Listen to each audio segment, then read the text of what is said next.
ಆದ್ಯಾ ವಿದ್ಯಾಧರೈರ್ವಂದ್ಯಾ ವಿದ್ಯೋತಿತಜಗತ್ರಯಾ ಅನವದ್ಯಂ ವಚೋ ಹೃದ್ಯಂ ಶ್ರೀವಿದ್ಯಾ ನಃ ಪ್ರಯಚ್ಛತು. ಆದ್ಯಶಂಕರಸಂವಂದ್ಯಾ ಹೃದ್ಯಾ ಸದ್ಯಃ ಫಲೋದಯಾ ವಿದ್ಯಾ ವಿದ್ಯೋತಮಾನಾದ್ಯಾ ಶ್ರೀವಿದ್ಯಾ ಪಾತು ಮಾಂ ಸದಾ. ವಸುದೇವಸುತಂ ದೇವಂ ಕಂಸಚಾಣೂರಮರ್ದನಂ ದೇವಕೀ ಪರಮಾನಂದಂ ಕೃಷ್ಣಂ ವಂದೇ ಜಗದ್ಗುರುಂ. ಶ್ರುತಿಸ್ಮೃತಿಪುರಾಣಾನಾಂ ಆಲಯಂ ಕರುಣಾಲಯಂ ನಮಾಮಿ ಭಗವತ್ಪಾದಂ ಶಂಕರಂ ಲೋಕಶಂಕರಂ. ಇತ್ತೀಚೆಗೆ ನಮ್ಮಲ್ಲಿ ಕಾಲಗಣನೆಯನ್ನು ಮಾಡ್ತಾರೆ. ಹೆಂಗೆ ಅಂದರೆ ಈಗ ಇರುವಂತಹದ್ದು 21ನೇ ಶತಮಾನ ಆಧುನಿಕ ಕಾಲ. 500 ವರ್ಷದ 600 ವರ್ಷದ ಹಿಂದೆ ಮಧ್ಯಕಾಲ ಇತ್ತು, ಅದಕ್ಕೂ ಮುಂಚೆ ಆದಿಕಾಲ ಅಂಥೇಳಿ. 21ನೇ ಶತಮಾನ ಅಂದರೆ ಏನಿದು ಪ್ರಪಂಚದ ಸೃಷ್ಟಿಯಾಗಿ 21ನೇ ಶತಮಾನ ಕಳೆದಿದ್ದ ಅಂತಂದರೆ ಅಲ್ಲ. ಇದು ನಮ್ಮ ಸನಾತನ ಧರ್ಮಕ್ಕೇನು ಸಂಬಂಧಪಡದೇ ಇದ್ದಿದ್ದು. ವ್ಯಾವಹಾರಿಕವಾಗಿ ಕ್ರಿಸ್ತಶಕೆ ಆರಂಭ ಆಗಿದ್ದು ಈ 21 ಶತಮಾನದ ಹಿಂದೆ ಎನ್ನುವುದನ್ನು ಇದರಿಂದ ತಿಳ್ಕೋಬೋದು. ಅಷ್ಟರೊಳಗೆ ಈಗ ನಾವು ಬಹಳ ಮುಂದುವರೆದಿದ್ದೀವಿ ಅಂತ ಹೇಳ್ಕೊತಾರೆ. ಆದರೆ ನಮ್ಮ ಕಾಲಗಣನೆ ಈಗ ಕಲಿಯುಗ ಆಗಿದ್ದರಿಂದ ಅದನ್ನು ನಾವು ಕಲಿಯುಗದ ಆರಂಭದಿಂದನೇ ಶುರು ಮಾಡಬೇಕಾಗುತ್ತೆ. ಆವಾಗ 5000 ಚಿಲ್ಲರೆ ವರ್ಷಗಳು ಮಾತ್ರ ನಮಗೆ ಆಗಿರುತ್ತೆ. ಆದರೂ ಸಹ ವ್ಯಾವಹಾರಿಕವಾಗಿ ಈ ಕ್ರಿಸ್ತಶಕೆಯನ್ನೇ ಎಲ್ಲರೂ ಗ್ರಹಣ ಮಾಡೋದ್ರಿಂದ ಬಹಳ ಮುಂದುವರೆದಿದ್ವಿ, 21ನೇ ಶತಮಾನದಲ್ಲಿ ಇದ್ದೀವಿ ಅಂತಲೇ ಹೇಳ್ತಾರೆ. ಬಹಳ ಸಂತೋಷನೀಯ. ಆದರೆ ಈಗೊಂದು 500 ವರ್ಷದ ಕೆಳಗಡೆ ನೋಡಿದರೆ, 2000 ವರ್ಷದ ಕೆಳಗಡೆ ನೋಡಿದರೆ ನಮ್ಮ ಸಮಾಜ ಹೆಂಗಿತ್ತು ಅಂತಂದರೆ, ಆಗಾಗ ಕಾಲಕ್ಕೆ ಜ್ಞಾನೋಪದೇಶ ಮಾಡಲಿಕ್ಕೆ ಅನೇಕ ಮಹಾತ್ಮರುಗಳು ಅವತಾರ ಮಾಡಿದರು. ಶಂಕರ ಭಗವತ್ಪಾದರು 2000 ವರ್ಷದ ಕೆಳಗೆ ಅವತಾರ ಮಾಡಿ ಭಾರತಾದ್ಯಂತ ಜ್ಞಾನೋಪದೇಶವನ್ನು ಬೆಳಗಿಸಿದರು. ಅದನ್ನು ಮುಂದುವರಿಸ್ಕೊಂಡು ತಪೋನಿಷ್ಠರು ರಾಷ್ಟ್ರನಿಷ್ಠರು ಆದಂಥ ವಿದ್ಯಾರಣ್ಯ ಮಹಾಸ್ವಾಮಿಗಳು ಒಂದು ಸಾಮ್ರಾಜ್ಯವನ್ನೇ ಸ್ಥಾಪನೆ ಮಾಡಿದರು. ಅದನ್ನು ಮುಂದುವರಿಸ್ಕೊಂಡು ಬಂದು ಅಪ್ಪಯ್ಯ ದೀಕ್ಷಿತರಂಥ ಶಿವಾವತಾರಿ ಮಹಾವಿದ್ವಾಂಸರು ವೇದಾಂತಾಚಾರ್ಯರಾಗಿ 100 ಗ್ರಂಥಗಳನ್ನು ರಚನೆ ಮಾಡಿ ನಮ್ಮ ಸಮಾಜಕ್ಕೆ ದೊಡ್ಡ ಕೊಡುಗೆಯನ್ನು ಕೊಟ್ಟರು. ಸದಾಶಿವ ಬ್ರಹ್ಮೇಂದ್ರರಂಥ ವಿರಕ್ತ ಅವಧೂತರು, ಜೀವನ್ಮುಕ್ತರು ವೇದಾಂತದ ತತ್ವವನ್ನು ಜೀವಂತವಾಗಿ ಹೆಂಗೆ ತೋರಿಸಬಹುದು ಅನ್ನೋದನ್ನು ತೋರಿಸಿಕೊಟ್ರು. ಇನ್ನು ಉತ್ತರ ಭಾರತದಿಂದ ಹಿಡಿದು ದಕ್ಷಿಣ ಭಾರತದವರೆಗೆ ನೋಡಿದರೆ ಅನೇಕ ಸಾಮ್ರಾಜ್ಯಗಳ ಸ್ಥಾಪನೆ ಆಯಿತು. ಎಷ್ಟೆಷ್ಟೋ ದೊಡ್ಡ ಮಹಾಪುರುಷರೆಲ್ಲ ಆಗೋದರು. ಪೃಥ್ವಿರಾಜ, ರಾಣಾ ಪ್ರತಾಪ್ ಸಿಂಹ, ಛತ್ರಪತಿ ಶಿವಾಜಿ ಮಹಾರಾಜರು, ಇನ್ನು ನಮ್ಮ ಕರ್ನಾಟಕದಲ್ಲಿ ಹಕ್ಕಬುಕ್ಕರು, ಮಯೂರವರ್ಮರು, ರಾಷ್ಟ್ರಕೂಟರಲ್ಲಿ ನೃಪತುಂಗ, ಎಷ್ಟೆಷ್ಟೋ ದೊಡ್ಡ ದೊಡ್ಡ ಮಹಾಪುರುಷರೆಲ್ಲ ಹೋಗಿ ಕಾಲಕ್ಕೆ ನಮ್ಮ ರಾಷ್ಟ್ರದ ಭದ್ರತೆಗೆ ಈ ಸಂಸ್ಕೃತಿಯನ್ನು ಬೆಳಗಿಸಲಿಕ್ಕೆ ತಮ್ಮ ಯೋಗದಾನವನ್ನೆಲ್ಲ ಕೊಟ್ಟರು. ಈಗ 21ನೇ ಶತಮಾನ ಬಹಳ ಮುಂದುವರೆದಿದ್ದೀವಿ ಅಂತ ಹೇಳ್ತಾರೆ. ಮುಂದುವರೆದಿದ್ದೇನೋ ಹೌದು. ಯಾಕೆಂದರೆ ಹೆಂಗೆ ಮುಂದುವರೆದಿದ್ದೀವಿ ಅಂದರೆ, ಈಗೊಂದು 50 ವರ್ಷದ ಕೆಳಗಡೆನೆಯ ₹1 ₹2 ಅಂಗಡಿಗೆ ತೊಗೊಂಡು ಹೋದರೆ ಚೀಲಗಟ್ಟಲೆ ಸಾಮಾನು ತೊಗೊಂಬರ್ತಾಯಿದ್ರು. ಈಗ ಚೀಲಗಟ್ಟಲೆ ದುಡ್ಡು ತೊಗೊಂಡು ಹೋಗಿ ಯಾವುದೋ ಒಂದು ಸಣ್ಣ ವಸ್ತು ತೊಗೊಂಬರುವಂಥ ಪ್ರಸಂಗ ಬಂದಿದೆ. ಅಂದರೆ ಇಷ್ಟು ಮುಂದುವರಿತಾ ಇದ್ದೀವಿ. ಈಗ 2000 ವರ್ಷದ ಹಿಂದೆ ನಾನು ಈಗ ಹೇಳ್ಕೊಂಡು ಬಂದಲ್ಲ, ಶಂಕರ ಭಗವತ್ಪಾದದಿಂದ ಹಿಡಿದು ವೀರ ಪುರುಷರವರೆಗೆ ಇಂತಿಂಥ ಮಹಾತ್ಮರೆಲ್ಲ ಆಗೆಲ್ಲ ನಮ್ಮ ಸಮಾಜದಲ್ಲಿ ಸೃಷ್ಟಿಯಾಯಿತು. ಈಗ ಅತ್ಯಂತ ಮುಂದುವರೆದಿದ್ದೀವಿ ಅಂತ ನಮ್ಮ ಸಮಾಜವನ್ನು ಹೆಮ್ಮೆಯಿಂದ ಹೇಳ್ಕೊತಾರಲ್ಲ. ಆದರೆ ಈ ಮುಂದುವರೆದ ಸಮಾಜದಲ್ಲಿ ಇಂಥ ಪುರುಷರನ್ನು ಒಬ್ಬರನ್ನು ಯಾಕೆ ಇನ್ನೂ ಸೃಷ್ಟಿ ಮಾಡಲಿಕ್ಕಾಗಲಿಲ್ಲ? ಇಂಥ ಮಹಾಪುರುಷರನ್ನ, ವೀರ ಪುರುಷರನ್ನು, ಮೇಧಾವಿಗಳನ್ನು ಇಲ್ಲಿ ಈಗ ಸೃಷ್ಟಿ ಮಾಡಲಿಕ್ಕೆ ಆಗಲಿಲ್ಲ ಅಂತಂದ ಮೇಲೆ ಅದು ಹೆಂಗೆ ಇದು ಮುಂದುವರೆದ ಕಾಲ ಆಗುತ್ತೆ? ನಾವು ಮುಂದುವರೆದಿದ್ದೀವಿ ಅಂತ ತೋರಿಸ್ಬೇಕಾದ್ರೆ ಅಂಥವ್ರು ನಮ್ಮಲ್ಲೂ ಬರಬೇಕಾಗತ್ತೆ. ಆದರೆ ಒಂದು ದೃಷ್ಟಿಯಿಂದ ಎಲ್ಲರೂ ಮುಂದುವರೆದಿದ್ದಾರೆ. ಹೇಗೆ ಅಂತಂದರೆ ಈಗೊಂದು 100 ವರ್ಷದ ಕೆಳಗಡೆ ನಮ್ಮಲ್ಲಿ ದೈವಭಕ್ತಿ ಎಲ್ಲ ತುಂಬ ಜಾಸ್ತಿ ಇತ್ತು. ಸಣ್ಣ ಮಕ್ಕಳಿಂದನೇ ಹಿಡ್ಕೊಂಡು ದೈವಭಕ್ತಿ ಎಲ್ಲ. ಈಗ ದೊಡ್ಡವರಾದ ಮೇಲೆ ಬೆಳೆದ ಹಾಗೆ ಅವ್ರಿಗೂ ಸಹ ದೈವಭಕ್ತಿ ಎಲ್ಲ ಕಮ್ಮಿ ಆಗ್ಕೋತಾನೇ ಬರ್ತಾ ಇರುತ್ತೆ. ಕಾರಣ ಹೇಗೆಂದರೆ ಇದು ಆಧುನಿಕ ಕಾಲ, ವಿಜ್ಞಾನ ಯುಗ. ನಾವು ಎಲ್ಲ ಸೃಷ್ಟಿ ರಹಸ್ಯವನ್ನು ಕಂಡು ಹಿಡಿದಿದ್ದೀವಿ ಅಂಥೇಳಿ ವಿಜ್ಞಾನಿಗಳಿಗೆ ಬೇರೆ ಒಂದು ಹೆಮ್ಮೆ ಇರುತ್ತೆ. ಇತ್ತೀಚೆಗೆ ಅಣುವಿಜ್ಞಾನಿಗಳಾದಂಥ ಡಾಕ್ಟರ್ ಆರ್ ಚಿದಂಬರಂ ಅವರು ಪದೇ ಪದೇ ನಮ್ಮ ಶ್ರೀಮಠಕ್ಕೆ ಬರ್ತಾಯಿದ್ರು. ಅವ್ರದ್ದು ಶ್ರೀಮಠದ ಸಂಬಂಧ ಹೆಂಗೆ ಅಂತಂದರೆ ನಮ್ಮ ದೊಡ್ಡ ಗುರುಗಳ ಕಾಲದಿಂದನೇ ಅವರ ವಂಶದಲ್ಲಿ ಈ ಮಠದ ಸಂಬಂಧ ಏರ್ಪಟ್ಟಿದ್ದು. ಅದನ್ನು ಹೆಮ್ಮೆಯಿಂದ ಹೇಳ್ಕೊಂಡು ಬರ್ತಾಯಿದ್ರು. ಬಂದವ ಒಂದು ಮಾತು ಹೇಳ್ತಾಯಿದ್ರು, ನಾನು ಅಣುವಿಜ್ಞಾನ ಅಂಥೇಳಿ ವಿಜ್ಞಾನದ ಹಿಂದೆ ಹೋಗಿ ನನಗೆ ಈ ದೈವಭಕ್ತಿ ಇದು ಎಲ್ಲ ಕಮ್ಮಿನೇಯ. ಆದರೆ ಮಠಕ್ಕೆ ಬಂದ ಮೇಲೆ ನನಗೆ ಯಾಕೋ ದೈವಭಕ್ತಿ ಇದ್ರ ಮೇಲೆಲ್ಲ ಇಂಟ್ರೆಸ್ಟ್ ಬರ್ತಾ ಇದೆ ಅಂಥೇಳಿ. ವಿಜ್ಞಾನಿಗಳಾಗಿ ಅವರು ವಿಜ್ಞಾನಿಗಳ ಪರವಾಗಿ ಮಾತು ಹೇಳಿದರು. ಎಲ್ಲ ವಿಜ್ಞಾನಿಗಳು ನೋಡಿದರೂ ಸಹ ಅವ್ರ ಮನಸ್ನಾಳದಲ್ಲಿ ಹೀಗೆ ಇರುತ್ತೆ. ದೇವ್ರಿಗೆ ಇವರನ್ನೆಲ್ಲ ಹೆಚ್ಚು ನಂಬುವುದಿಲ್ಲ. ಈ ವಿಜ್ಞಾನ ಯುಗದಲ್ಲಿ ನಮ್ಮ ಕಲ್ಪನೆಯಂತೆ ನಾವು ಎಲ್ಲದನ್ನು ಕಂಡು ಹಿಡಿತಾ ಇದ್ದೀವಿ, ಮಾಡ್ತಾ ಇದ್ದೀವಿ ಅಂಥೇಳಿ. ಎಷ್ಟೆಷ್ಟೋ ದೊಡ್ಡ ದೊಡ್ಡ ಡಾಕ್ಟ್ರನ್ನೆಲ್ಲ ನೋಡ್ತೀವಿ. ಅವರು ಸಹ ನಾವು ಆಧುನಿಕ ಉಪಚಾರಗಳಿಂದ ಔಷಧಗಳಿಂದ ಉಪಚಾರ ಮಾಡಿ ರೋಗಿಗಳ ಚಿಕಿತ್ಸೆ ಎಲ್ಲ ಗುಣ ಮಾಡ್ತಾಯಿದ್ವಿ, ಇದು ಮಾಡ್ತಾಯಿದ್ದೀವಿ ಅಂಥೇಳಿ. ಆದರೆ ದೇವರು ಇದ್ದಾನೆ ಅನ್ನೋದು ನಂಬುದನ್ನು ಎಲ್ಲೋ ಕ್ವಚಿತ್ತಾಗಿ ನೋಡಬೇಕು. ಅದು ಯಾಕೆ ಹೀಗೆಲ್ಲ ಆಗಿದೆ ಅಂತಂದರೆ ಈ ವಿಜ್ಞಾನ ಯುಗದಲ್ಲಿ ನಾವು ಎಲ್ಲ ಮುಂದುವರೆದು ನಾವೇ ಕಂಡು ಹಿಡಿದಿದ್ದೀವಿ ಅಂಥೇಳಿ. ಯಾರೋ ಒಬ್ಬ ವಿಜ್ಞಾನಿ ಹೇಳ್ತಾ ಇದ್ರಂತೆ, ಈ ದೇವರನ್ನು ಸಹ ನಾವೇ ಕಂಡು ಹಿಡಿದಿದ್ದು, ದೇವರನ್ನು ಸಹ ನಾವೇ ಸೃಷ್ಟಿ ಮಾಡಿದ್ದು. ಹೇಗೆ ಎಲ್ಲೋ ಬಿದ್ದಿದ್ದು ಕಲ್ಲನ್ನು ತಂದು ಅದಕ್ಕೆ ಒಂದು ರೂಪ ಕೊಟ್ಟು ಕೆತ್ತನೆ ಮಾಡಿ ಇದು ಗಣಪತಿ, ಇದು ಸುಬ್ರಹ್ಮಣ್ಯ, ಇದು ಶಿವ ಅಂತೆಲ್ಲ ಹೇಳಿ ದೇವರನ್ನು ಸೃಷ್ಟಿ ಮಾಡಿದ್ವಿ, ಹೆಸರು ಕೊಟ್ವಿ. ಅದರಿಂದಾಗಿ ದೇವರನ್ನು ನಾವೇ ಸೃಷ್ಟಿ ಮಾಡಿದ್ವಿ. ವಿಜ್ಞಾನ ಯುಗದಲ್ಲಿ ನಾವು ಎಲ್ಲದನ್ನು ಸೃಷ್ಟಿ ಮಾಡ್ತಾ ಇದ್ದೀವಿ ಅಂಥೇಳಿ. ಇಷ್ಟೊಂದು ಅಹಂಕಾರದಿಂದ ಹಿಂಗೆ ಮಾತಾಡೋ ಹೊತ್ತಿಗೆ ಅವನಿಗೊಂದು ಅಶರೀರವಾಣಿ ಕೇಳಿಸ್ತಂತಾನೆ. ಏನಪ್ಪ ನೀ ದೇವ್ರಿಗಿಂತ ದೊಡ್ಡವನ ಅಂಥೇಳಿ. ಹೌದು, ಹೆಂಗೆ? ಆ ದೇವ್ರನ್ನ ಸೃಷ್ಟಿ ಮಾಡಿದವರೇ ನಾವು ತಾನೇ ವಿಜ್ಞಾನಿಗಳು. ಸರಿಯಪ್ಪ, ನೀ ಹೆಂಗೆ ಸೃಷ್ಟಿ ಮಾಡಿದಿ? ನಾ ಹಿಂಗೆ ರೂಪ ಕೊಟ್ಟು ಒಂದೊಂದು ವಿಗ್ರಹಗಳನ್ನು ಮಾಡಿದೆ, ಅದಕ್ಕೆ ಹೆಸರು ಕೊಟ್ಟೆ, ಜನರು ಅದನ್ನು ಪೂಜೆ ಮಾಡಲಿಕ್ಕೆ ಶುರು ಮಾಡಿದರು, ಹಾಗಾಗಿ ದೇವರ ಸೃಷ್ಟಿ ನಂದೇ ಆಯಿತು. ಹಾಗಾದ್ರೆ ಇನ್ನೊಂದು ದೇವ್ರನ್ನು ಸೃಷ್ಟಿ ಮಾಡಲಿಕ್ಕೆ ಆಗುತ್ತಾ ನಿನ್ನ ಹತ್ರ? ಆಗೋದಿಲ್ಲ. ಆಗುತ್ತೆ. ಏನು ಸೃಷ್ಟಿ ಮಾಡಬೇಕು ಅಂತ ಇವನು ಕೇಳ್ದ. ನಿಮಗೆ ಯಾವುದು ಕಾಣುತ್ತೋ ಆ ದೇವ್ರನ್ನ ಈಗ ಸೃಷ್ಟಿ ಮಾಡು. ಸರಿ, ಈ ಕ್ಷಣದಲ್ಲಿ ನಿಮ್ಮ ಎದುರುಗಡೆ ನಾನು ಗಣಪತಿ ಸೃಷ್ಟಿ ಮಾಡ್ತೀನಿ ಅಂಥೇಳಿ ಅಲ್ಲಿದ್ದ ಮಣ್ಣನ್ನೆಲ್ಲ ನೀರಲ್ಲಿ ಕಲಸಿ ಮಾಡಲಿಕ್ಕೆ ಅಂತ ಹೋದ ತಕ್ಷಣ ಒಂದು ಆಶೀರ್ವಾಣಿ ಮತ್ತೆ ಬರುತ್ತೆ. ಏನು ಅಂತ, ಏನು ಮಾಡ್ತಾಯಿದ್ದಿ? ಈಗ ನಾನು ದೇವ ಸೃಷ್ಟಿ ಮಾಡ್ತಾಯಿದ್ದೀನಿ. ಸರಿ, ನೀ ದೇವ ಸೃಷ್ಟಿ ಮಾಡ್ತಿ, ಸಂತೋಷನೇಯ. ಆದರೆ ನನ್ನ ಸೃಷ್ಟಿ ಮಣ್ಣಿಂದ ನೀನು ಮಾಡಬೇಡ, ನಿನ್ನ ಸೃಷ್ಟಿಯಿಂದ ಮಣ್ಣನ್ನು ಯಾವುದನ್ನಾರು ಮಾಡಿಕೊಂಡು ಅದರಿಂದ ನೀನು ದೇವರನ್ನು ಸೃಷ್ಟಿ ಮಾಡು ಅಂಥೇಳಿ. ಇದು ಕೇಳಿದ ಮೇಲೆ ಅವನಿಗೆ ತೆಪ್ಪಗಾಗಬೇಕಾಯ್ತು. ಯಾಕೆಂದರೆ ಎಲ್ಲ ದೈವ ಸೃಷ್ಟಿಲಿ ಇರುವಂಥ ಸಾಮಗ್ರಿಗಳೇಯ, ಅದನ್ನು ಉಪಯೋಗಿಸ್ಕೊಂಡು ಇವನು ಏನೋ ಚಮತ್ಕಾರನ ತೋರಿಸಿದ ತಕ್ಷಣ ದೇವರಿಗಿಂತ ದೊಡ್ಡವನೇನು ಆಗೋದಿಲ್ಲ. ದೇವ್ರನ್ನ ಸೃಷ್ಟಿ ಮಾಡಿದೆ, ದೇವ್ರನ್ನ ಸೃಷ್ಟಿ ನಾನೇ ಮಾಡ್ತೀನಿ, ದೇವ್ರನ್ನೆಲ್ಲ ನಿರ್ಮಾಣ ಮಾಡಿದ್ದು ನಾನೇ ಅಂತ ಹೇಳಿ ಇಷ್ಟೊಂದು ಹೆಮ್ಮೆಯಿಂದೆಲ್ಲ ಹೇಳ್ಕೊತಾ ಇದ್ನಲ್ಲ, ಅವನ ಹೆಮ್ಮೆ ಎಲ್ಲ ಒಂದು ಕ್ಷಣದಲ್ಲಿ ಮುಗಿದು ಹೋಯಿತು. ಹೀಗೆ ನಾವು ಸೃಷ್ಟಿ ಮೂಲ ಹುಡುಕ್ತಾ ಹೋದರೆ ಆ ಸೃಷ್ಟಿ ಪರಮಾತ್ಮನಿಂದನೇ ಆಗಿದ್ದು ಅನ್ನೋದನ್ನು ದೃಢವಾಗಿ ನಂಬಲಿಕ್ಕೇ ಬೇಕಾಗುತ್ತೆ. ಒಂದು ಕಾಲದಲ್ಲಿ ಅನೀಶ್ವರವಾದಿಗಳು ಜಾಸ್ತಿ ಇದ್ದಾವಾಗ ನೈಯಾಯಿಕರೆಲ್ಲ ಈಶ್ವರ ಸ್ಥಾಪನೆ ಮಾಡಿ ಈಶ್ವರವಾದವನ್ನು ಎತ್ತಿ ಹಿಡಿದ್ರು, ಎಲ್ಲ ಮಾಡಿದರು. ಇಷ್ಟೆಲ್ಲ ನಾವು ಪುರಾಣ ಕಾಲದಿಂದ ಕೇಳ್ಕೊತಾನೇ ಬಂದಿದ್ದೀವಿ. ಈ ಯುಗದಲ್ಲೂ ಸಹ ಹಿಂದಿನ ಯುಗದಂತನೇ ನಮ್ಮಲ್ಲಿ ಒಂದು ಕುತೂಹಲ, ಒಂದು ಆಸಕ್ತಿ ಎಲ್ಲ ಇದ್ದೇ ಇದೆ. ಏನು ಅಂತ ಕೇಳಿದರೆ, ನಾವು ಇರೋ ತನಕ ಅಂತಲ್ಲ, ನಾವು ಶಾಶ್ವತವಾಗಿ ಇರಬೇಕು, ನಾವು ಹಿಂಗಿರಬೇಕು ಹಂಗಿರಬೇಕು ಅಂಥೇಳಿ. ಏನೇ ಕೆಲಸ ಮಾಡಿದರೂ ಸಹ ಇದು ನನ್ನ ಮುಂದಿನ ಜೀವನಕ್ಕೆ ಹಿಂಗಿರಬೇಕು ಹಾಗಿರಬೇಕು. ಆದರೆ ಇವನಿರೋ ಸಮಯ ಎಷ್ಟು ಕೇಳಿದರೆ ಅದು ಅತ್ಯಲ್ಪ. ಇವನೇನು 1000 ವರ್ಷ ಒಬ್ಬ ಮನುಷ್ಯ ಇರುವುದಿಲ್ಲ.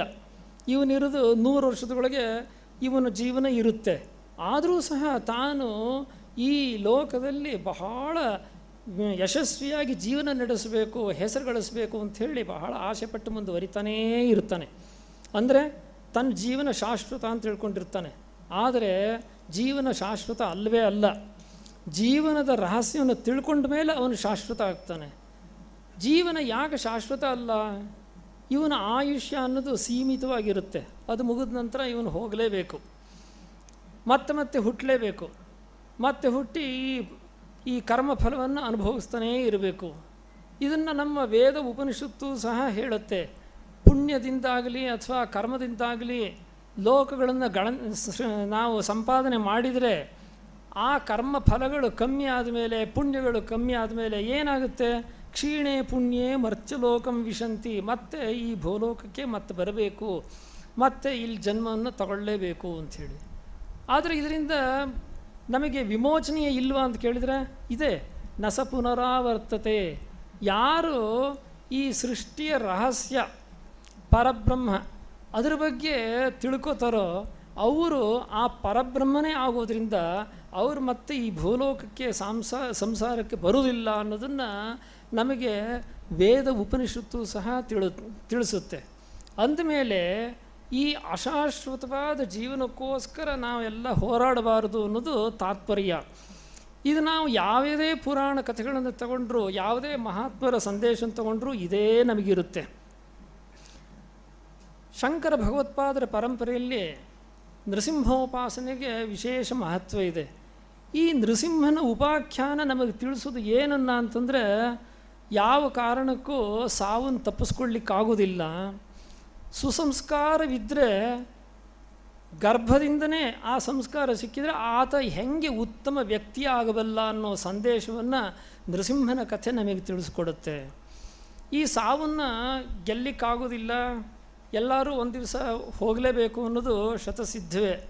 ಆದರೂ ಸಹ ಎಂಥೆಂಥ ಮಹಾತ್ಮರಿಗೆಲ್ಲ ತಾವು ಇನ್ನೂ ಇರಬೇಕು ಅಂತ ಅನ್ನಿಸ್ತಾ ಇರುತ್ತೆ. ಅವರು ಯೋಗ ಸಾಧನೆಯಿಂದ ಸಾಧನೆ ಮಾಡ್ಕೋತಾ ಇರ್ತಾರೆ. ಇನ್ನು ಕೆಲವರಿಗೆ ತಾವು ದೊಡ್ಡವರ ಸಂಬಂಧದಲ್ಲಿದ್ದೀವಲ್ಲ, ನಾವು ಅವರಿಂದ ಏನಾದರೂ ಪ್ರಯೋಜನ ಪಡ್ಕೊಂಡು ನಮ್ಮ ಆಯುಷ್ಯವನ್ನು ಸ್ಥಿರ ಮಾಡ್ಕೋಬೇಕು ಅಂತ ಇರುತ್ತೆ. ಅದಕ್ಕೊಂದು ಪ್ರಸಂಗ ಹೇಳ್ತಾರೆ. ವ್ಯಾಸ ಮಹರ್ಷಿಗಳು ತಾಯಿ ಸತ್ಯವತಿ ಮೊದಲು ಮತ್ಸ್ಯಗಂಧಿ ಆಗಿದ್ಲು. ಆ ಮತ್ಸ್ಯಗಂಧಿಯ ತಂದೆಗೆ ವಯಸ್ಸಾಗಿತ್ತು. ಅವನಿಗೆ ತಾನು ಭೂಲೋಕದಲ್ಲಿ ಚಿರಂಜೀವಿಯಾಗಿ ಶಾಶ್ವತವಾಗಿ ಇರಬೇಕು, ಗಟ್ಟಿಮುಟ್ಟಾಗಿರಬೇಕು, ಆರೋಗ್ಯವಾಗಿ ಇರಬೇಕು. ಹಾಗೆ ನಾನು ಇರಬೇಕಾದ್ರೆ ಏನು ಮಾಡಬೇಕು ಅಂಥೇಳಿ. ಆವಾಗ ಅವನಿಗೆ ಗೊತ್ತಾಯಿತು, ಓಹೋ, ನನ್ನ ಮೊಮ್ಮಗ ವ್ಯಾಸ ಮಹರ್ಷಿಗಳು ಈಗ ದೊಡ್ಡ ಹೆಸರು ತಗೊಂಡಿದ್ದಾರೆ, ಅವರು ಅದ್ಭುತ ಶಕ್ತಿ ಸಾಮರ್ಥ್ಯ ಇರೋರು, ನನ್ನ ಮೊಮ್ಮಗನಿಂದ ನನಗೆ ಪರಿಹಾರ ಸಿಗುತ್ತೆ ಅಂಥೇಳಿ. ಸರಿ ಅಂಥೇಳಿ ಇವರು ಕೋಲು ಹಿಡ್ಕೊಂಡು ವ್ಯಾಸ ಮಹರ್ಷಿಗಳ ಹತ್ರ ಹೋದರು. ವ್ಯಾಸರು ಗೌರವ ಮಾಡಿದರು, ಯಾಕೆಂದರೆ ಅಜ್ಜ ಬಂದಿದ್ದಾರಲ್ಲ ಅಂಥೇಳಿ. ಅಭಿಲಾಷಿನ ಇವರು ತಿಳಿಸಿದರು, ನಾನು ನಿನ್ನ ಪರಿಶ್ರಮದಿಂದ, ನಿನ್ನ ಉಪಾಯದಿಂದ, ನಿನ್ನ ತಪಶಕ್ತಿಯಿಂದ ನಾ ಈ ಭೂಲೋಕದಲ್ಲಿ ಶಾಶ್ವತವಾಗಿರಬೇಕು, ನನಗೆ ಸಾವು ಬರಬಾರದು ಅಂಥೇಳಿ ತೀರ್ಮಾನ ಮಾಡ್ಕೊಂಡು ಬಂದಿದ್ದೀನಿ. ನಾನು ಹೆಂಗಾರು ನೀನು ಚಿರಂಜೀವಿಯಾಗಿ ಮಾಡಬೇಕು ಅಂಥೇಳಿ, ನನಗೆ ಸಾವೇ ಬರಬಾರದು ಅಂಥೇಳಿ. ವ್ಯಾಸ ಮಹರ್ಷಿಗಳು ಅವ್ರನ್ನ ಹೇಳಿದರು, ಈ ಚಿರಂಜೀವಿ ಕೊಡೋ ಅಧಿಕಾರ ನನಗಿಲ್ಲಪ್ಪ, ಇದಕ್ಕೆ ತ್ರಿಮೂರ್ತಿಗಳ ಹತ್ರ ಹೋಗೋಣ ಅಂಥೇಳಿ. ಬ್ರಹ್ಮನ ಹತ್ರ ಹೋದರು. ಅವನು ಹೇಳಿದ, ನಾನು ಸೃಷ್ಟಿ ಮಾಡಿಬಿಡ್ತೀನಿ, ಚಿರಂಜೀವಿ ಅಂಥೇಳಿ ಅವ್ರ ಹೆಣ್ಣಲ್ಲಿ ಬರೆಯೋದಿಲ್ವಲ್ಲ, ಇದನ್ನು ನಾವು ಮಹೇಶ್ವರನ ಹತ್ರ ಕೇಳಬೇಕು. ಸರಿ ಅಂತ ಹೇಳಿದರು. ಪರಮೇಶ್ವರನ ಹತ್ರ ಹೋದರು. ಅವನು ಯಾರು ಬಂದರೂ ಅವರನ್ನು ಸಂಹಾರ ಮಾಡೋದು ಅಷ್ಟೇ ನಂದು ಕೆಲಸ, ಜಗತ್ತಿನ ಸಂಹಾರ. ನನ್ನ ಹತ್ರ ಬಂದು ಇದನ್ನೆಲ್ಲ ಕೇಳ್ತಿರಲ್ಲ, ನೀವೇನಿದ್ರು ವಿಷ್ಣು ಹತ್ರ ಹೋಗಬೇಕು ಅಂಥೇಳಿ. ಸರಿ ಅಂತ ಹೇಳಿದರು. ಬ್ರಹ್ಮ, ವಿಷ್ಣು, ವ್ಯಾಸರು, ಈತ ಎಲ್ಲರೂ ವಿಷ್ಣು ಹತ್ರ ಹೋದರು. ವಿಷ್ಣು ಹತ್ರ ಹೋದ್ಮೇಲೆ, ನಾ ಇದನ್ನೆಲ್ಲ ಪಾಲನೆ ಮಾಡ್ತಾ ಇರ್ತೀನಿ, ಆದರೆ ಜೀವಿಗಳನ್ನು ತಗೊಂಡು ಹೋಗೋದು ಯಮಧರ್ಮರಾಯ, ಅದಕ್ಕೋಸ್ಕರ ಯಮಧರ್ಮರಾಯನ ಹತ್ರನೇ ಹೋಗಿ ಅಲ್ಲಿ ಕೇಳಿ ಇದನ್ನು ವಿಚಾರ ಮಾಡಬೇಕು ಅಂತ. ಈ 3 ಜನ ವ್ಯಾಸ ಮಹರ್ಷಿಗಳು, ಅವರ ಅಜ್ಜ ಎಲ್ಲರೂ ಸಹ ಯಮಲೋಕಕ್ಕೆ ಹೋದರು. ತ್ರಿಮೂರ್ತಿಗಳು ನನ್ನ ಲೋಕಕ್ಕೆ ಬಂದಿದ್ದಾರಲ್ಲ ಅಂಥೇಳಿ ಯಮಧರ್ಮರಾಯ ತುಂಬ ಆದರದಿಂದ ಸ್ವಾಗತ ಮಾಡ್ತಾನೆ, ಕೈ ಮುಕ್ಕೊಂಡು ನಿಂತ್ಕೋತಾನೆ. ಏನು ಇಲ್ಲಿಗೆ ಬಂದಿದ್ದು ಅಂತ ಹೇಳಿ ಕೇಳ್ತಾನೆ. ಆವಾಗ ವ್ಯಾಸ ಮಹರ್ಷಿಗಳು ಇದನ್ನೆಲ್ಲ ಹೇಳ್ತಾರೆ. ಆವಾಗ ತಕ್ಷಣ ಅವನು ತನ್ನ ಕಾರ್ಕೂನ ಅಂದರೆ ತನ್ನ ಗುಮಾಸ್ತ ಚಿತ್ರಗುಪ್ತನ ಕರೀತಾನೆ. ಯಾಕೆಂದರೆ ಎಲ್ಲರದ್ದು ಏನೇನು ಅನ್ನೋದನ್ನು ಬರ್ಕೊಂಡು ಇಟ್ಕೊಂಡಿರೋದು ಚಿತ್ರಗುಪ್ತ. ಇವನು ಯಮಧರ್ಮರಾಯನ ಹೇಳಿಕೆ ಬಂದ ತಕ್ಷಣ ಚಿತ್ರಗುಪ್ತ ತನ್ನ ದೊಡ್ಡದೊಂದು ಫೈಲ್ ಪುಸ್ತಕನೇ ಹಿಡ್ಕೊಂಡು ಬರ್ತಾನೆ. ಬಂದಮೇಲೆ ಕೇಳ್ತಾನೆ, ನೋಡಪ್ಪ, ಇವನಿಗೆ ಎಷ್ಟು ಆಯುಷ್ಯ ಇದೆ, ಇವನದು ಮರಣವನ್ನು ಮುಂದೆ ಹಾಕಿ ಚಿರಂಜೀವಿ ಇಂಥದ್ದು ಕೊಡೋದೇನಾರು ಇದೆಯಾ ಅಂಥೇಳಿ. ಅವನು ಚಿತ್ರಗುಪ್ತ ಅಂದ ತಕ್ಷಣ ಅವನು ಎಲ್ಲರದ್ದು ಪ್ರತಿಯೊಂದು ವಿಚಾರನೂ ಹಿಡ್ಕೊಂಡಿರ್ತಾನೆ. ನೋಡ್ರಿ, ಈಗಲೆಲ್ಲ CCTV ಕ್ಯಾಮ್ರಾ ಅಂತೆಲ್ಲ ಹೇಳ್ತಾರೆ. ಅದೇನು ಮಾಡುತ್ತೆ, ಇವ್ರಿಗೆ ಗೊತ್ತಿಲ್ದಿದ್ದ ಹಾಗೆ ರಹಸ್ಯವಾಗಿ ಎಲ್ಲದನ್ನು ಚಿತ್ರ ತೆಗೆದು ಇಟ್ಕೊಂಡಿರುತ್ತೆ. ಇಲ್ಲಿ ಚಿತ್ರಗುಪ್ತ ಅಂತ ನೋಡಿ, ಗುಪ್ತವಾಗಿ ಎಲ್ಲರದ್ದು ಚಿತ್ರನೂ ತೆಗೆದು ಇಟ್ಕೊಂಡ್ಬಿಟ್ಟಿರ್ತಾನೆ. ಇವ್ರಿಗೆ ಯಾರಿಗೂ ಗೊತ್ತೇ ಇರೋದಿಲ್ಲ, ಅವನ ಹತ್ರ ಎಲ್ಲ ಇರುತ್ತೆ. ಹಾಗಾಗಿ ಚಿತ್ರಗುಪ್ತ ಅವನು ಅದನ್ನೇ ಈಗ ಈ CCTV ಕ್ಯಾಮ್ರಾ ಅದು ಇದು ಅಂತೆಲ್ಲ ಹೇಳ್ಕೊಂಡು ತೊಗೊಂಬಂದ್ಕೊಂಡಿದ್ದಾರೆ. ಇವನು ತೆಗೆದ ತಕ್ಷಣ ಅದರಲ್ಲಿ ನೋಡ್ತಾನೆ, ಮತ್ತೆ ಇವ್ರನ್ನೆಲ್ಲ ನೋಡ್ತಾನೆ. ಯಮಧರ್ಮರಾಯನ ಮುಖ ನೋಡ್ತಾನೆ, ಯಾಕೆಂತ ತನ್ನ ಯಜಮಾನ ಅವರಲ್ವಾ, ಏನು ಮಾಡೋದು ಅಂತ. ಏನಿದೆ ಹೇಳು ಅಂತ ಹೇಳ್ತಾನೆ. ಈ ಮನುಷ್ಯನಿಗೆ ಭೂಲೋಕದಲ್ಲಿ ಯಾವ ಕಾರಣಕ್ಕೂ ಮರಣ ಬರುವುದಿಲ್ಲ. ಇವನು ಮರಣ ಬರಬೇಕು ಅಂದರೆ ಇವನು ಜೊತೆಗೆ ಬ್ರಹ್ಮ ವಿಷ್ಣು ಮಹೇಶ್ವರರು ಅವರ ಮೊಮ್ಮಗ ಅವರಷ್ಟೂ ಜನರು ಈ ನರಕಲೋಕದಲ್ಲಿ ಬಂದು ಯಮಧರ್ಮರಾಯ ಮುಂದುಗಡೆ ನಿಂತುಕೊಂಡಾಗ ಒಂದು 10 ಕ್ಷಣದಲ್ಲಿ ಅವನಿಗೆ ಮರಣ ಅಂತ ಇದರಲ್ಲಿದೆ ಅಂಥೇಳಿ ಅಷ್ಟು ಹೇಳಿದ್ರೊಳಗೆ ಅದು ಅಲ್ಲೇ ಬಿದ್ದು ಹೋಗೇ ಬಿಡ್ತದೆ. ಇವನು ತಾನು ಶಾಶ್ವತವಾಗಿ ಇರಬೇಕು ಅಂತ ಹೇಳಿ ತೀರ್ಮಾನ ಮಾಡಿಕೊಂಡು ತನ್ನ ಮೊಮ್ಮಗನ ಮುಖಾಂತರ ತಾನು ಪರಿಹಾರ ಕಂಡುಕೋಬೇಕು ಅಂತಂತ ಬಂದ. ವ್ಯಾಸ ಮಹರ್ಷಿಗಳೇನೋ ಪಾಪ ಇವರಿಗೆ ನಮ್ಮ ಅಜ್ಜ ಅಲ್ವಾ, ಇವರಿಗೆ ಅವ್ರಿಗೆ ಇಷ್ಟದಂತೆ ಏನಾದ್ರು ಪರಿಹಾರ ದೊರಕಿಸ್ಕೊಡ್ಬೇಕು ಅಂಥೇಳಿ ಅವರು ತ್ರಿಮೂರ್ತಿಗಳ ಹತ್ರ ಹೋದರು. ಕಡೆಗೆ ಅವ್ರ ಮುಖಾಂತರ ಮತ್ತೆ ಇಲ್ಲಿಗೆ ಬಂದು ನೋಡಿದರೆ ಪ್ರಾರಬ್ಧ ಅಲ್ಲಿ ಇಂಥ ಸನ್ನಿವೇಶದಲ್ಲಿ ಸಂದರ್ಭದಲ್ಲೇ ಅವನಿಗೆ ಮರಣ ಅಂತಿತ್ತು, ಮರಣ ಆಯಿತು. ಸಾವನ್ನು ತಪ್ಪಿಸ್ಕೋಬೇಕು ಅಂಥೇಳಿ ಎಷ್ಟು ಪ್ರಯತ್ನ ಪಟ್ಟರೂ ಆಗಲೇ ಇಲ್ಲ. ಇಲ್ಲಿ ನೋಡಿ, ಲಕ್ಷ್ಮೀ ನರಸಿಂಹನ ಅವತಾರ ಆಗಿದ್ದೆ ಆ ಹಿರಣ್ಯಕಶಿಪುವನ್ನು ಸಂಹಾರ ಮಾಡಲಿಕ್ಕೆ. ಅವನೇನು ಸಾಮಾನ್ಯದವನಲ್ಲ, ಅವನು ಬ್ರಹ್ಮದೇವನ ಕುರಿತು ತಪಸ್ಸು ಮಾಡಿ ತನ್ನ ಕಠೋರ ತಪಸ್ಸಿಂದ ಒಲಿಸ್ಕೊಂಡು ತನಗೆ ಸಾವೇ ಬರಬಾರ್ದು ಅಂಥ ವರ ಕೊಡು ಅಂತ ಕೇಳ್ತಾನೆ.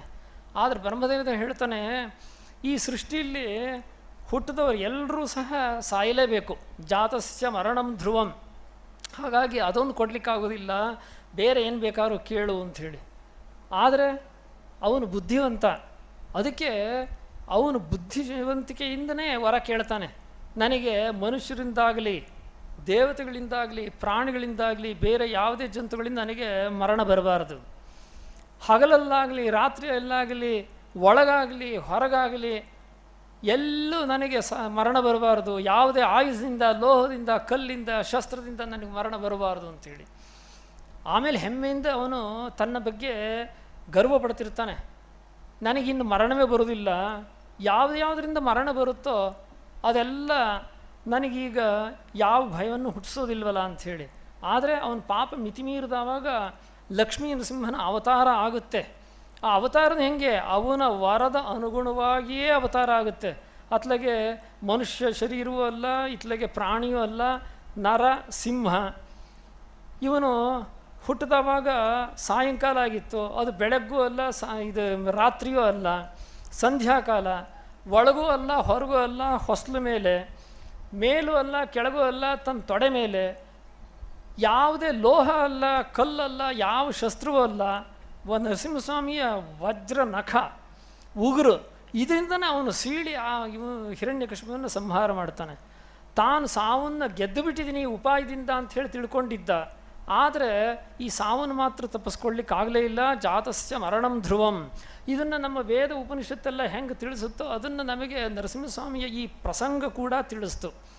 ಅದೇ ರೀತಿಯಾಗಿ ಒಂದು ಶಿಶು ಗರ್ಭಸ್ಥವಾಗಿರುವಾಗ ನಮ್ಮ ಶಾಸ್ತ್ರೋಕ್ತವಾದ ಸಂಸ್ಕಾರಗಳನ್ನು ಕೊಟ್ಟರೆ ಆತ ಸಮಾಜದಲ್ಲಿ ಎಂಥ ಉತ್ತಮ ವ್ಯಕ್ತಿಯಾಗಬಲ್ಲ ಅನ್ನೋದನ್ನು ನಮಗೆ ನರಸಿಂಹಸ್ವಾಮಿಯ ಚರಿತ್ರೆಯಲ್ಲೇ ಪ್ರಹ್ಲಾದನ ಚರಿತ್ರೆ ಮೂಲಕವಾಗಿ ನಮಗೆ ಗೊತ್ತಾಗುತ್ತೆ.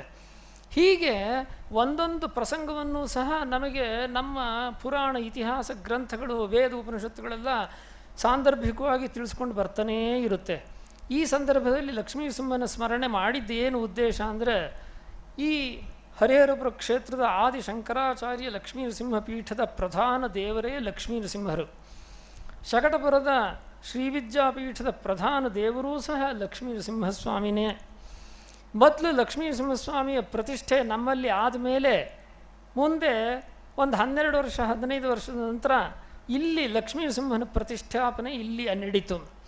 ಅಂದಮೇಲೆ ಪರಸ್ಪರ ಲಕ್ಷ್ಮೀ ನರಸಿಂಹನ ಸಂಬಂಧದಿಂದ ನಾವಿಬ್ಬರು ಆತ್ಮೀಯರಾಗೇ ಇದ್ದೀವಿ. ಕಳೆದ ವರ್ಷ ಇದೇ ರೀತಿಯಾಗಿ ಬ್ರಹ್ಮೋತ್ಸವವನ್ನು ಇಲ್ಲಿ ನಡೆಸಿದರು.